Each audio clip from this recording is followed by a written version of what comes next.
नमस्कार। सम्राट मुभिजको प्रस्तुति कार्यक्रम रङ्ग बहसमा यहाँलाई हार्दिक स्वागत छ। म प्रहलाद खरेलको तर्फबाट। दर्शकवृन्द, हाम्रो कार्यक्रमको उद्देश्य भन्नु नै नयाँ प्रतिभाको प्रोत्साहन र पुरानोको सम्मान गर्नु हो। कार्यक्रम रङ्ग बहसमा हामीले विभिन्न कला क्षेत्रमा समर्पित चलचित्र, रङ्गकर्म अनि साहित्यिक विधाहरूमा चाहिँ नि आफ्नो जीवन व्यतीत गरिरहनुभएका विभिन्न व्यक्ति र व्यक्तित्वहरूसँग गन्थन, मन्थन, छलफल र बहस गर्दै आएका छौँ। आज यही सिलसिलामा हामीले नेपाली चलचित्र क्षेत्रका निर्देशक, रङ्गकर्मी, लेखक अनि कलाकार श्री विश्वमणि घिमिरेज्यूलाई यहाँ स्टुडियोमा आमन्त्रण गरेका छौँ। आउनुहोस्, उहाँलाई स्वागत गरौँ। तपाईँलाई स्वागत छ। धन्यवाद। अनि चलचित्र उद्योगमा हुनुहुन्छ, निर्देशन गर्नुहुन्छ, लेख्नुहुन्छ, खेल्नुहुन्छ। के छ अहिलेको अवस्था? चलचित्र क्षेत्र भर्खर भर्खरै हल खुल्ने कुराहरू भइरहेको छ। यसले कतिको प्रभाव पार्यो तपाईँको व्यक्तिगत अथवा चाहिँ सम्पूर्ण चलचित्र जगतमा?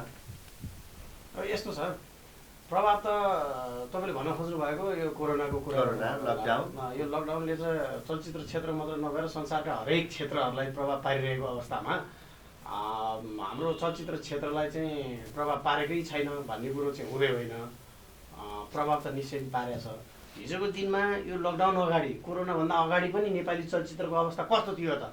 भयङ्करै भएको अवस्था पनि होइन होइन। त्यो कारणले गर्दाखेरि अब यो अहिले एउटा चाहिँ लकडाउन पनि एउटा ऊ नै हो, प्रत्यक्ष रूपमा देखिएको प्रभाव चाहिँ चलचित्र क्षेत्रमा यसले पारेको छ कोरोनाले भन्ने कुराहरू हो। अब अहिले त हलहरू पनि खुलिसक्यो। सरकारले दिएको मापदण्ड अनुसार चाहिँ मापदण्ड अपनाएर हलहरू खोल्ने भन्ने कुराहरू भइसकेका छन् होइन। घरहरू खुल्दैछ। यो मापदण्ड अनुसार चलिरहँदाखेरि के निर्माताहरूलाई राम्रो हुन्छ? होइन नि, यसो हो, निर्माताहरूलाई राम्रो भन्ने कुरा चाहिँ कस्तो हो भन्दाखेरि राज्यले अब अहिले यो सङ्क्रमणको अवस्थामा राज्यले दिएको मापदण्ड नअपनाइकन निर्माताहरूलाई राम्रो भएन भन्ने बित्तिकै राज्यले दिएको मापदण्डलाई नअपनाइकन हर हलमा जाने भन्ने कुरा त हुँदैन नि। नेपालको परिप्रेक्ष्यमा अलि हतार छिटो राजनीतिक परिवर्तन भइरहने, त्यसले गर्दाखेरि चलचित्र उद्योग जुन उचाइमा पुग्नु पर्ने हो त्यो उचाइमा पुग्न सकिरहेको छैन भन्ने पनि एक किसिमको तर्क छ नि। यस्तो हो, चलचित्रमा राजनीतिकले तपाईँले भनेको जस्तै यो प्रभाव पार्छ नि, त्यो जरुरी पनि छ।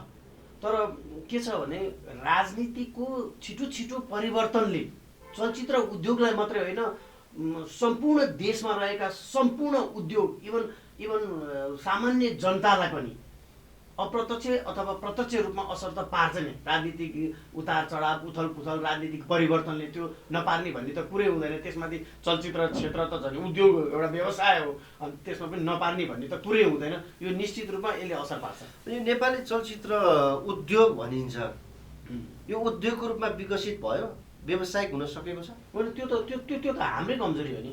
चलचित्र निर्माण गर्ने निर्माताकै कमजोरी हो नि। तपाईँले चलचित्र निर्माण गर्दै हुनुहुन्छ भने तपाईँले कति कुरामा चाहिँ राज्यका मापदण्ड अपनाएर तपाईँले कम्पनी खडा गर्नुभएको छ त्यो चलचित्र निर्माण गर्नको लागि। तपाईँले त्यो चलचित्र निर्माण प्रक्रिया चाहिँ तपाईँले इन्टायर टिमसँग एग्रिमेन्ट गर्दाखेरि चाहिँ तपाईँले बैङ्किङ कारोबार मार्फत गर्नुभएको छ कि छैन भनेपछि, अनि आफूले चाहिँ राज्यको मापदण्डहरू नअपनाउने, अब पैसा जम्मा गर्यो, 40-50 लाख 1 करोड जम्मा गर्यो, ल भने एउटा अफिसमा बस्यो, कागज गर्यो, अब कुनै बैङ्किङ प्रक्रियाबाट छैन, अनि हामी चाहिँ खोज्छौँ किन बैङ्कले लोन दिएन चाहिँ तपाईँको चाहिँ उद्योगमा राज्यले गर्यो। पहिले सुरुमा हामी चाहिँ के गर्नु पर्यो, राज्यको सिस्टम प्रणाली के हो, हामीले चलचित्र निर्माण गर्दा हामीले चलचित्रलाई व्यवसाय रूपमा चाहिँ हामीले बनाइरहँदाखेरि हामीले जुनसुकै व्यवसाय गर्दा, तपाईँले भनौँ न किरानै पसल राख्दा होस्, अरू उद्योग धन्दा जेसुकै गर्दा पनि त तपाईँ एउटा दर्ता प्रक्रियामा जानुहुन्छ, तपाईँ एउटा चाहिँ उद्योगको रूपमा चाहिँ इस्टाब्लिस गराउनको लागि विभिन्न प्रक्रियामा जानुहुन्छ। त्यो प्रक्रियामा पहिले सुरुमा हामी चाहिँ जानुपर्छ। अनि हो, मैले आवाज उठाउन मिल्छ, म राज्यलाई कर तिर्छु, म राज्यको सम्पूर्ण मापदण्ड मानेको छु, अनि त्यसपछि हाम्रो क्षेत्रलाई चाहिँ तपाईँहरू चाहिँ उद्योगमा इस्टाब्लिस नगर्ने। त्यस पछाडि हामी सबै मिलेर राज्यले गरेको छ छैन भनेर त्यो कुरा बुझ्नु पर्यो। पारिश्रमिकै कुराहरूमा पनि जसले जति भन्दा पनि हुने, अनि त्यस बापत जस्तो कसैले 20 लाख लिन्छु भनेको छ, कसैले 15 लाख, कसैले 50 लाख, यावत कुराहरू छन्, कसैले पर्सेन्टेजका कुराहरू गर्छन्। यी सबै कुरा गरिरहँदा उनीहरूले भनेको पारिश्रमिक अनुसार कर तिरेका छन् त? छैनन्। यो तपाईँको के हो भन्दाखेरि हो मुख्य कुरा यिनीहरू छ। यो प्राविधिक कुरा हो, यो सिस्टमका कुराहरू हुन्, यो प्रणालीका कुराहरू हुन्।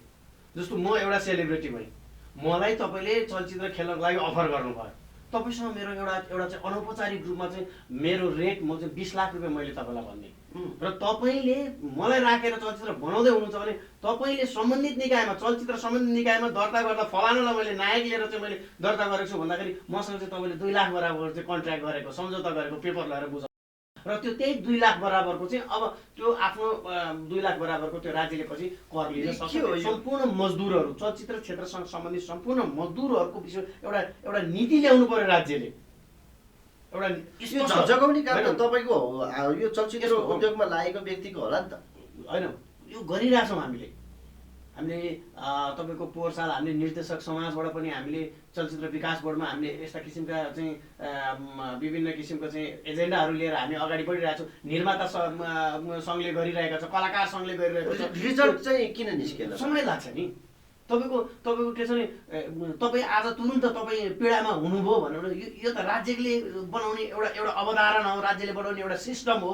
यो आजको भोलि नै तपाईँलाई तुरुन्त प्रतिफल त आउँदैन नि, यो समय लाग्छ। त्यहाँ कतिपयले चाहिँ इमान्दारीपूर्वक तिरेका छन्। जस्तो अहिले पर्सनल प्यान कार्ड बनेको छ।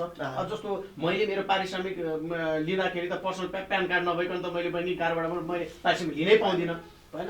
त्यो कारणले गर्दाखेरि तपाईँको के छ भन्दाखेरि राज्यलाई यो प्रक्रिया अन्तर्गत हुनुपर्छ भनेर चलचित्रसँग सम्बन्धित सङ्घ संस्थाहरूले झकझकाउने काम गरेको छ र हामीले झकझकाएको निकायले सम्बन्धित राज्यलाई चाहिँ यो कुराहरू दर्ज गरेको छ। यसलाई समय लाग्छ। तपाईँले भनेको कुरा निश्चित रूपमा हुन्छ। नेपालमा चलचित्र राम्रो बनेनन् भन्ने चाहिँ दर्शकहरूको चाहिँ जुन किसिमको गुनासो छ, किन चलचित्र राम्रो किन बनेनन् त? त्यो हेर्ने पर्सपेक्टिभ कस्तो हो भन्ने कुरा हो।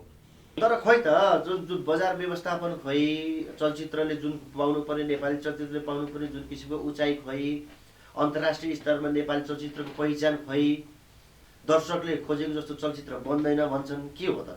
होइन, त्यो बन्दैन भन्छन् भन्ने कुरा मलाई एउटा कुरा के लाग्छ भने नि सबैभन्दा सुरुमा हामी नेपाली भएर हामीले नेपाली चलचित्र कतिको हेर्छौँ भन्ने कुरा हो। नेपाली चलचित्र हेर्ने वातावरण बन्यो कि बनेन भन्ने पनि त कुरा होला नि त। वातावरण त आफैले बनाउनु पर्यो नि। तपाईँको एउटै हलमा एकातिर हिन्दी चलचित्र लागिरहेको छ, एकातिर नेपाली चलचित्र लागिरहेको छ भने हिन्दी चलचित्र हेर्नको लागि दर्शकको खचाखच भिड अनि नेपाली चलचित्र हेर्न चाहिँ दर्शकको अभाव, यो कसले बनाएको त? होइन, यो कसले बनाएको भन्ने कुरो चाहिँ तपाईँको कस्तो भन्दाखेरि यो राज्यले पनि बनाएको होइन। एउटा चलचित्र मेकरले सुन्नुहोस् न, दर्शकको टेस्ट हो नि त। होइन, दर्शकको टेस्ट नेपाली दर्शक एउटा कुरो के भने नेपाल एउटा यस्तो भूगोल हो जहाँ हामी चाहिँ तपाईँको कहिले दक्षिणतिर गयौँ भनेदेखि खुल्ला बजार अर्थतन्त्र भएको मुलुक हो एउटा होइन। भनेपछि नेपालमा चाहिँ तपाईँका कतिपय करोडौँ लाखौँ पर्ने चाहिँ सफ्टवेयरहरू यहाँनिर चाहिँ 50 रुपियाँमा फ्री पाउने ठाउँ हो यो। भनेपछि नेपालमा हलिउड बलिउडका चलचित्रहरू त त्यहाँ रिलिज हुन पाउँदैन, त्यसको एक दिन अगाडि पनि यहाँ हेर्न मिल्ने ठाउँ हो यो हो। यस्तो चाहिँ विभिन्न किसिमका चाहिँ भेराइटी टेस्ट भएका दर्शकहरूलाई चाहिँ अब दर्शकको टेस्ट हो यो भनेर नेपाली फिल्मलाई चाहिँ दर्शकहरूले मन पराउनु भने त्यो त दर्शकको कुराहरू। तर एउटा कुरो के हो भने दर्शकले नेपाली फिल्म, म नेपाली हुँ, मैले नेपाली फिल्म कम्तीमा हप्तामा एउटा भएको रिलिज भएको एउटा नेपाली चलचित्र चाहिँ मैले परिवारै गएर हेर्नुपर्छ भन्ने त्यो बानी चाहिँ बसाल्नु पर्यो दर्शकहरूलाई। यो मेरो अनुरोध पनि हो। कथा छैन हाम्रो नेपालमा? होइन, तपाईँ एकदम भुलमा हुनुहुन्छ। बलिउडको कथा लिएर आउने त्यसपछि हलिउडका चाहिँ कपी गर्ने त्यो एउटा समय थियो, त्यो गयो। अब अहिलेको जुन हाम्रो नेपाली चलचित्र मेकर जुन न्यू जेनेरेसनका छन्, म तपाईँलाई नि एउटा प्रश्न गर्छु कि तपाईँले अहिलेको अवस्थामा तपाईँले नेपाली चलचित्र अहिले बनेको अवस्थामा कतिपय चलचित्रहरू तपाईँले हेर्नु भएको छ कि छैन? सबै हेरेको छैन, केही हेरेको हो। भनेपछि अहिले कथामा हामीलाई पहिलेको जस्तो चाहिँ बलिउडबाट हलिउडबाट कपी गर्ने अवस्था अहिले हाम्रो छैन। हाम्रै समाजका मुद्दाहरूमा काम गर्ने परिपाटी नेपाली चलचित्रका मेकरहरूले सुरुवात गरिसक्नु भएको छ। त्यो अनुसारको सफल पनि भइरहेको छ। हामी जतिको मेकरहरूले के एउटा कुरा बुझ्नुपर्छ भने अग्रजहरूलाई हामीले सम्मान गर्दै, समकालीन मित्रहरूसँग सहकार्य गर्दै र आफूभन्दा जुनियर भाइहरू यो चलचित्र मेकरहरूसँग चाहिँ उहाँहरूलाई माया श्रद्धा गर्दै चाहिँ हामीले यो क्षेत्रमा लाग्नुपर्छ। अब हामी कहाँ के भइदियो भने अग्रजहरू चाहिँ हामी कहाँ चाहिँ अब यो उमेरमा आएर अब अहिले हामीले चाहिँ पढ्नुपर्ने यो उमेरमा आएर अब हामीले क्यामेरा सिक्नु पर्ने, यो उमेरमा आएर चाहिँ हामीले अब त्यो बेलाको 16मा बन्ने सिनेमा, त्यो रिलमा बन्थ्यो नि, रिलमा क्यानमा बन्ने सिनेमा अब अहिले एउटा चिप्समा बन्छ होइन। अनि अब त्यो विषयमा अनि अब अहिले हाम्रो आएर पढ्नुपर्ने भन्ने एउटा यो अहम, यो घमण्ड र यो अपडेट नभएको कारणले तपाईँले भन्न खोजेको कुराहरू हो होइन। त्यो राम्रा नराम्रा, राम्रा पनि बनेका छन्, अब नराम्रा बन्ने सन्दर्भमा कतिपय कुराहरू यी कुराहरू हुन्, तर सबैजना त्यस्तो होइन है। फेरि चलचित्र क्षेत्र बिस्तारै राजनीतिक घुसपेटमा चाहिँ नि भासिँदै गएको छ भन्ने पनि एउटा आरोप लाग्छ नि। होइन, यस्तो यो सुन्नुहोस्, हाम्रो देश सार्वसत्ता सम्पन्न नेपाल कसैको गुलामी पनि नभएको स्वतन्त्र एउटा मुलुक हो हाम्रो देश, र त्यसमाथि पनि लोकतान्त्रिक पद्धति, प्रजातान्त्रिक डेमोक्रेसी पद्धति अपनाउने देश हो। त लोकतान्त्रिक पद्धति भएको देशमा चलचित्र क्षेत्र मात्रै होइन, हरेक क्षेत्र इभन म बिहान उठेदेखिको बेलुका नसुतिन्जेलसम्म मैले दैनिक दिनमा गरिने कार्यहरूमा पनि राजनीतिकले चाहिँ त्यहाँनिर प्रत्यक्ष वा अप्रत्यक्ष सरकार राखेकै हुन्छ। राजनीतिक अब असर गर्नु सुन्नुहोस्, यहाँ चाहिँ कसले कुन झन्डा बोकिरहेछ, अब मैले चाहिँ एउटा केही काम गर्दैछु भनेदेखि मैले तपाईँसँग सल्लाह लिनुपर्ने छ भने हामीसँग चाहिँ झन्डा फरक भएकै कारणले गर्दाखेरि हामी बिच चाहिँ एउटा सौहार्द वातावरण बन्न सकिरहेको छैन। त्यो त गलत हो। किन त्यस्तो होइन, एउटा कुरो किन त्यस्तो भन्दाखेरि जस्तो तपाईँ र म एउटै फिल्डमा छौँ, चलचित्र फिल्डमा छौँ। मैले छुट्टै पार्टीको झन्डा बोकेँ, तपाईँले छुट्टै पार्टीको झन्डा बोक्नुभयो। मैले बोकेको पार्टी, मैले उचालेको झन्डावाला पार्टी अहिले सत्तामा छैन, तपाईँले उचालेको झन्डावाला पार्टी अहिले सत्तामा छ भनेपछि तपाईँको काम चाँडो हुने, मेरो काम चाहिँ चाँडो नहुने भन्दाखेरि यो चाहिँ दुःख लाग्दो कुरा हो। यो चाहिँ के हो भन्दाखेरि राजनीतिकलाई समाज सेवा नठान्ने व्यक्तिहरूले राजनीतिकमा प्रवेश गरेको कारण यो अवस्था आएको कुरो बुझ्नु है। राजनीतिक प्रति चिन्तन रहनुपर्छ, मेरो पनि मान्यता हो। तर एउटा कलाकार, एउटा चाहिँ नि जुन चाहिँ नि हामी चलचित्रकर्मी भइसके पछाडि कुनै पार्टीको झन्डै बोकेर हिँड्नु सही हो? होइन, त्यो त यस्तो हुन्छ नि, राजनीतिक चलचित्र क्षेत्रमा काम गर्ने कलाकार, डाइरेक्टर, लेखक, जति पनि निर्देशकहरू जति पनि छन्, उहाँहरूले राजनीतिक चिन्तन बोक्नु हुँदैन भन्ने मानसिकता चाहिँ गलत हो। राजनीतिक चिन्तन हुनुपर्छ, राजनीतिक चिन्तन पनि हुनुपर्छ। सुन्नुहोस्, एउटा यो देशको प्रधानमन्त्री कुशल डाइरेक्टर बन्न सक्दैन, कुशल कलाकार बन्न सक्दैन, कुशल लेखक बन्न सक्दैन होला, तर कुशल लेखक, कुशल निर्देशक, कुशल कलाकार चाहिँ यो देशको प्रधानमन्त्री बन्न सक्छ। यो चलचित्र क्षेत्रको मान्छेहरू, यो चलचित्र क्षेत्रमा कर्म गर्नेहरूले त्यो हैसियत राख्नु त पर्यो नि। राजनीतिक सम्बन्धी ज्ञान हुनु परेन सर? एउटा राइटरलाई तपाईँ राजनीतिक सम्बन्धी ज्ञान भएन त तपाईँ राजनीतिक देशको मुद्दा के कलम चलाउनुहुन्छ? अपडेट हुनुपर्छ, राजनीतिक चाहिँ तपाईँको एक किसिमको चासो हुनु नै पर्छ। राजनीतिलाई अभोइड गरेर कुनै पनि पेसा अगाडि बढ्न सक्दैन, म त्यसको ऊ पनि गर्दिनँ। तर मैले भन्न खोजेको पार्टीकै झन्डा बोकेर अनि हिँड्नु ठिक कि बेठिक? होइन, पार्टी त्यो चाहिँ कस्तो भन्दाखेरि तपाईँले पार्टीकै झन्डा, सबैजनाले पार्टीकै झन्डा बोकेर हिँड्ने कार्यकर्ता छन्, होल टाइमर छन् भने त भाषण परेको। अनि यहाँ त कस्तो भयो भने मानौ एकातिर यो चाहिँ नेपाली काङ्ग्रेसको कलाकार, यो एमालेको कलाकार, कम्युनिस्टको कलाकार, यो राप्रपाको कलाकार भन्ने किसिमका चाहिँ नि एउटा सङ्गठनहरू धेरै भए क्या। यसले सही दिशातर्फ गइरहेछ त। जुनै पनि पार्टीमा तपाईँको के छ भने त्यो पार्टीका भातृ सङ्गठनहरू हुन्छन्, अनि त्यो पार्टीको भातृ सङ्गठन, घटक सङ्गठनहरूले चाहिँ त्यो चलचित्र क्षेत्रको अथवा त्यो कलाकार क्षेत्रको, त्यो एउटा साहित्यिक क्षेत्रको आफ्नो घटक सङ्गठन त पार्टीले त निर्माण गर्नु पर्यो। तर मूल धर्म त चलचित्र कर्म नै हो नि त, होइन? होइन नि, यस्तो हो तपाईँको कस्तो छ भने चलचित्र तपाईँले भन्न खोजेको कुरा चाहिँ एक हदसम्म कहाँनिरको चाहिँ म तपाईँलाई प्रस्ट्याउँछु भने जस्तो स्पेसल रूपमा एकदम विशेष तरिकाले चलचित्र क्षेत्रसम्मकै एउटा चाहिँ तपाईँ कस्तो भन्दा जस्तो कुनै पनि राजनीतिक पार्टीको भातृ सङ्गठन नभएको चलचित्र क्षेत्रसँगै आबद्ध सङ्घ संस्थाहरूमा चाहिँ त्यो राजनीतिकरण हुनु भएन भन्न खोज्नु भएको कुरा, त्यसमा चाहिँ अब सहमत छु म। अब राजनीतिक पार्टीको सङ्गठनमा त राजनीतिक नहुने भन्नको लागि त्यो सङ्गठन किन खोलियो त नि? खोल्ने जरुरी कुरो भयो। मैले भन्न खोजेको कुरा अझ अर्को पनि म जोड्छु। विभिन्न निकायहरू छन्, ठ्याक्कै म यो भन्दिनँ, चलचित्रसँग सम्बन्धित विभिन्न निकायहरू छन्।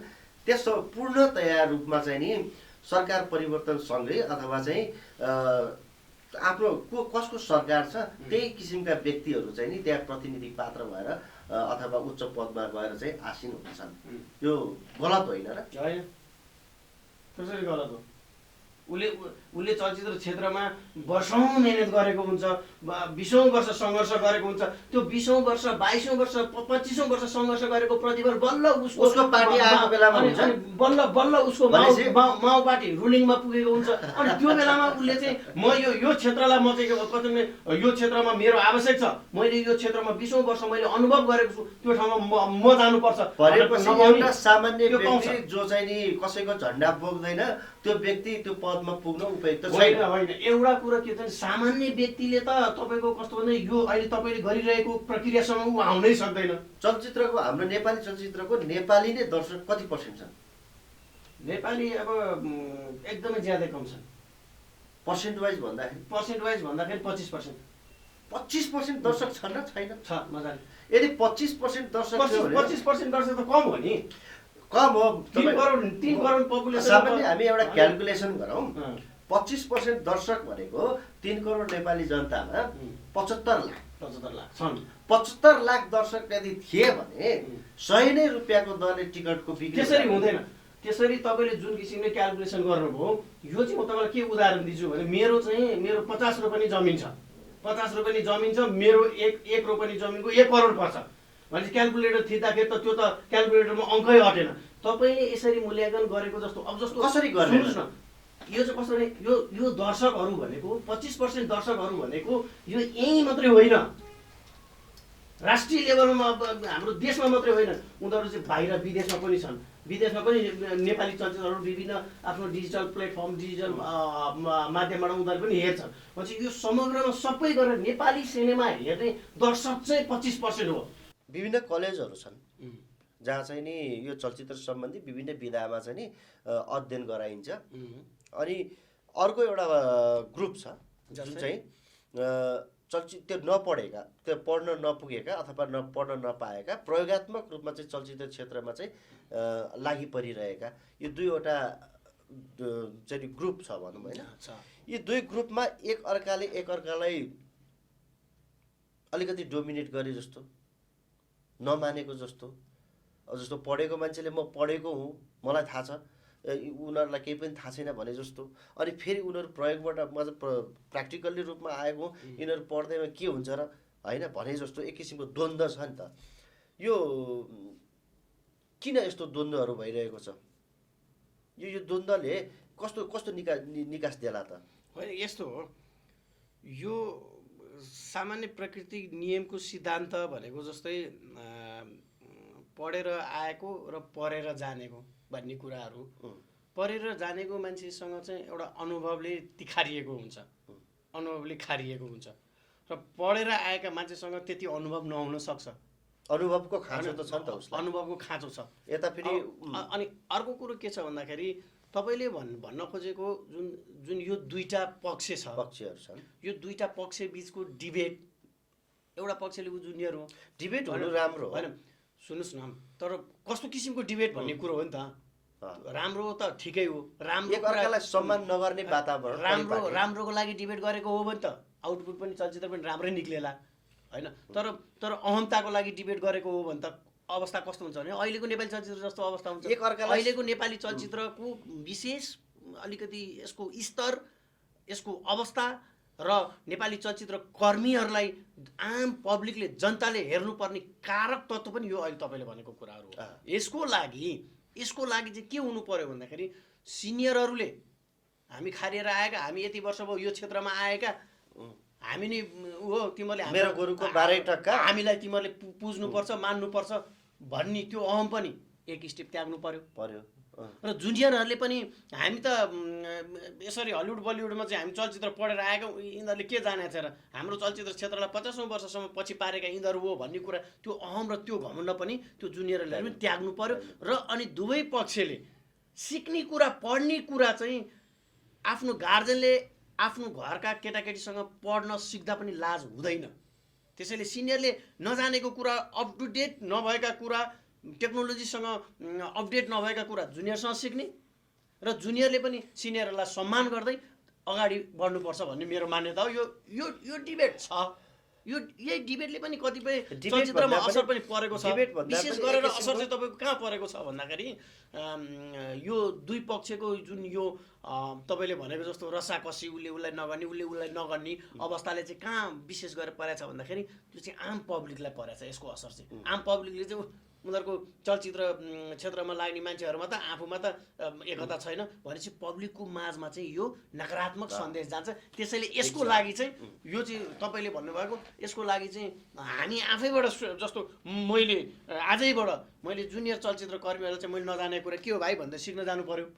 त जुनियर चलचित्र चाहिँ कर्मीहरूले चाहिँ के हो दाइ भनेर चाहिँ उसले मेरो अनुभव उसले मसँग सोध्न आउनु पर्यो र हामी आजैबाट यो कार्यको थालनी गरौँ भन्न चाहिँ मेरो चाहना हो।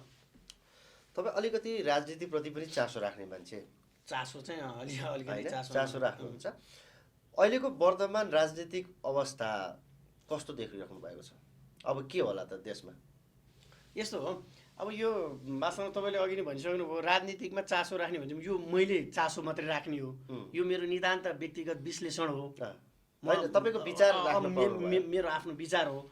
जुन अहिले देशमा देखिएको जुन यो राजनीतिक जुन यो अवस्था छ, यो अवस्था चाहिँ हामीले अहिले टक्क अगाडि देखेको अवस्था भन्दा पनि त्यसको डेप्थमा गएर हेर्ने, यो अवस्था आउनको लागि कसरी यो अवस्था आयो। हिजोको दिनमा एउटा राजनीतिक पार्टीको सिद्धान्त पूर्व, अर्को राजनीतिक पार्टीको सिद्धान्त पश्चिम फर्किएको चाहिँ दुई ध्रुवतिर फर्केका राजनीतिक पार्टीहरू एकजुट भएर जनताको बहुमत प्राप्त गरेर सरकार बनाएको हो। जनताले म्यान्डेट दिएको हो, तिमीहरू सरकार बनाऊ 5 वर्षको लागि भनेर दिएको र 5 वर्ष नपुग्दै आज चाहिँ जुन कि संविधानमा पनि उल्लेख छैन 5 वर्ष नभइकन चाहिँ यो टुटफुट गरेर पाइँदैन भन्ने कुरो संविधानमा उल्लेख भएको कुरा छ। संविधानमै पनि लाइक उ गरेर जुन आजको यो अवस्था आएको छ नि, यसको पछाडि यो अवस्था आउनुमा चाहिँ त्यति सजिलै अवस्था आएको भन्ने कुरा चाहिँ हामीले त्यसरी हलुका सतै रूपमा हामीले व्याख्या नगरौँ। यसलाई हामीले उ गर्दाखेरि यसको व्याख्या नपुग्न सक्छ, यसको गहिराइमा हेर्नुपर्ने हुन्छ। र मेरो एनालाइसिस जुन मैले गहिराइमा पुगेर हेरेको अवस्थामा चाहिँ प्रधानमन्त्रीज्यूले अहिले गर्नुभएको कदम चाहिँ एकदम बाध्यात्मक अवस्थामा गर्नुभएको कदम हो। अब यो परिस्थितिबाट अगाडि जाँदा अब चाहिँ निकासा हुन्छ, निकासा पाउँछ राज्यले भन्ने मलाई लाग्छ। र अहिले वर्तमान समयमा भएको वर्तमान राजनीतिको अवस्था जे छ एकदम ठिकको लागि छ। ठिक छ, मेरो व्यक्तिगत विचार तपाईँको यो कुरामा ठिक छ। अनि जस्तो अहिले जुन किसिमको परिपाटी गणतान्त्रिक जुन अब लोकतान्त्रिक पद्धति छ, यो व्यवस्था ठिक कि चलचित्रकर्मीको हिसाबले है राजा आएको ठिक होइन? यस्तो हो, यो चाहिँ कस्तो भन्दाखेरि हामी अहिले 42-45 वर्षको उमेर भयौँ। यो उमेर ठिक कि हिजोको 16 वर्षको उमेर ठिक भन्ने कुरा जस्तो भयो क्या। मैले 16 वर्षको उमेर ठिक भन्यो भने म 16 वर्षको उमेरमा फर्किन सक्छु त? राजा फर्किने कुरा पनि चलिरहेको छ। कसरी हुन्छ भने तपाईँ चलिरहेको छ, त्यो इम्पोसिबल कुरा हो, त्यो हुनै सक्दैन। त्यो कुरा त चल्न त पाइयो नि, कुरा त गर्न पाइएन। हिजोको दिनमा पनि त तपाईँको बसाउने सत्ताबाट फुस्किए, कोही कहाँ गयो अनि त्यो आउनुपर्छ भने दोहोरिँदैन होइन नि। यस्तो हो, इतिहास दोहोरिँदैन भन्दा पनि के हुन्छ भने तपाईँ हामी जतिको अहिलेको यो शताब्दीका तपाईँ हामी जतिका मानवले अगाडि पो बढ्नुपर्छ त। मैले जोड्न खोजेको चाहिँ कुरा के भने अगाडि जानु पर्यो नि, जस्तो कि पछाडि फर्केर चलचित्र उद्योगमा प्रजातन्त्र पछाडिको जो प्रजातन्त्र आए पछाडि खासै सरकारले चासो दिइरहेको अवस्था देखिन्न। तर बरु स्टार्टिङको फेजमा सरकारी तवरबाट चाहिँ नि सिनेमाहरू बन्थे, त्यतिखेर अलिकति सिनेमामा पनि त सरकारी तवरबाट चाहिँ नि एउटा चाहिँ नि राम्रो वातावरण बनेको थियो। पछिल्लोपल्ट झन् यो प्रजातन्त्र लोकतन्त्र गणतन्त्र आएपछि त सिनेमालाई त सरकारी स्तरबाट त हेर्ने त्यस्तो किसिमको वातावरणै बनेन नि त। यस्तो हो, त्यो वातावरण बनेन।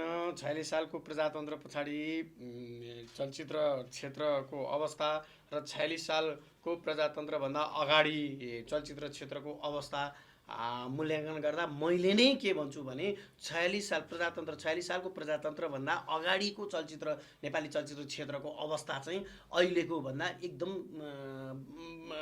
विकासशील थियो। त्यतिखेरको अवस्थामा राज्यले नै लगानी गरेर चलचित्रहरू निर्माण गर्थ्यो।